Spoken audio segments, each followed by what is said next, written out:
আমি মহারাজের সঙ্গে কথা বলেছি, আমরা রেডি আছি সরকার থেকে। কারণ কেন আমরা সরকার থেকে নেমে যাব বা আমাদের সমর্থন প্রত্যাহার করব, এটা মোটামুটি আমরা রেডি হয়ে গেছে। এবং আমাদের মাননীয় যে এমপি টিটি সিং দেবী, উনিও সমর্থন বিজেপি থেকে রিজেন্ট দেওয়ার জন্য উনি তৈরি হয়ে গেছে। আমরা মোটামুটি রেডি। এবং সম্ভবত যদি আমাদের হয়, এই জুলাইয়ের 20 তারিখের ভিতরে হয়তো দিল্লিতে উচ্চ পর্যায়ে আমাদের একটা মিটিং হওয়ার সম্ভাবনা বেশি আছে। আর মহারাজের সঙ্গে আমি 9 তারিখে দিল্লি চলে যাচ্ছি। তারপরে 1 বছর এখানে সরকারের সঙ্গে আমাদের ত্রিপাক্ষিক চুক্তির পরে আমরা করেছি, কথা বলেছি, অনেকবার মিটিং হয়েছে, জয়েন্ট ওয়ার্কিং গ্রুপের মিটিং আমি নিজেও গিয়েছি। করছে না, কিছুই হচ্ছে না। ত্রিপুরাতেও যে হচ্ছে, এখানেও তো কিছু করছে না। আমরা বারবার মাননীয় মুখ্যমন্ত্রীর সঙ্গে দেখা করেছি বিভিন্ন বিষয়ে, কিন্তু কিছুই হচ্ছে না। তাহলে আমরা এই সরকারে থাকার কি অর্থ আছে?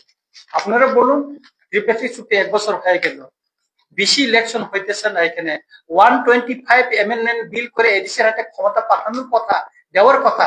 এটা আমার কথা না। 2018 এবং 2023 বিধানসভার যে নির্বাচনের যে ম্যানিফেস্টো, বিজেপির ম্যানিফেস্টো, সেখানে আছে। সেটা আজকে সংসদে তুলে তারা বিল পাস করছেন। এটা শুধু ত্রিপুরার জন্য না, 125 অ্যামেন্ডমেন্ট বিলটা ওইটা উত্তর পূর্বাঞ্চলে 10টা এডিসির জন্য, এটাও তো করছে না। তাইলে আমাদের কাউন্সিলে 2টা আছে, ভ্যাকেন্সি আছে, এটা বাই ইলেকশন হচ্ছে না। তাহলে এই সরকারের অধীনে থাকা বা তাদেরকে সমর্থন করা আমাদের আর কি প্রয়োজন আছে? আমরা সেই জন্য আমরা লাস্ট মাননীয় স্বরাষ্ট্রমন্ত্রীর সঙ্গে আমরা দেখা করবো। কারণ যেহেতু আমাদের অ্যালায়েন্সটা, আমাদের দিল্লির সঙ্গে হয়েছে, সেখানে আমরা কথা বলবো। তারপরে আমরা মোটামুটি সমর্থন প্রত্যাহার করার দিকে আমরা মোটামুটি তৈরি হয়ে নিচ্ছি। আমাদের সবাই 13 জন আমাদের এমএলএ মিনিস্টার আমরা রেডি আছি, এবং আমাদের এমপিও রেডি আছে। আমরা লাস্ট দেখা করব, তারপরে আপনারা জানবেন যে আমরা কোথায় যাই। কমপ্লিট আমাদের আলোচনা হয়ে গেছে, কমপ্লিট আমাদের আলোচনা হয়ে গেছে। মহারাজা 7 তারিখে আমাদের র্যালিতে থাকবেন, থাকার পরে উনি ওই দিনে দিল্লিতে চলে যাবেন। আমাদের মোটামুটি আমরা ওই দিকে চলে আগাচ্ছি। আপনারা দেখছেন আমাদের কিছুদিনে রাজনৈতিক পরিস্থিতিটা কোন দিকে গড়াচ্ছে। আমি তো রেগুলার বলে যাচ্ছি এই সরকারের সঙ্গে থাকার প্রয়োজন নেই। না, সমর্থন আছে, ওনার সমর্থন নিয়ে আমরা বলছি। আমরা তো সমর্থন নিয়ে তো বলছি, মহারাজ নিজেই তো বলছেন আমরা কেন সমর্থন করবা। 1 বছর আমরা দেখেছি, আমরা বিরোধী দল থেকে আমরা ছেড়ে সরকারের সঙ্গে এসেছি। আমাদের প্রতিশ্রুতি দিয়েছে আমাদেরকে, আমাদের যে অধিকার, ল্যান্ড রাইটস এর কথা, পলিটিক্যাল রাইটস এর কথা বলা হয়েছে, চুক্তিতে কি আছে? এটা কথা আছে, কিছু তো করছে না। তাহলে এই সরকারের অধীনে আমরা কেন থাকবো? আজকে আমাদের 3জন ক্যাবিনেট মিনিস্টার হওয়ার কথা, 2জনে তো আমাদেরকে, একজন প্রতিমন্ত্রী আর একজনকে তো ক্যাবিনেট মিনিস্টার করে রাখছে। শপথ গ্রহণ অনুষ্ঠানে কি এজন্য জানেন আপনারা? না, শপথ গ্রহণে বিভিন্ন মিনিস্টার বা ওনার বিভিন্ন এসেছিল, কিন্তু শপথ গ্রহণের যে মিনিস্টারকে সম্প্রসারণ যে করা হচ্ছে, সেটা যদি আপনার সবার সঙ্গে আলোচনা করে যদি করতো, তাহলে সবাই সন্তুষ্ট হইতো। কিন্তু আমরা একটা সরকারের শরিক দল হিসেবে আমাদের সঙ্গে তো আলোচনা করেন।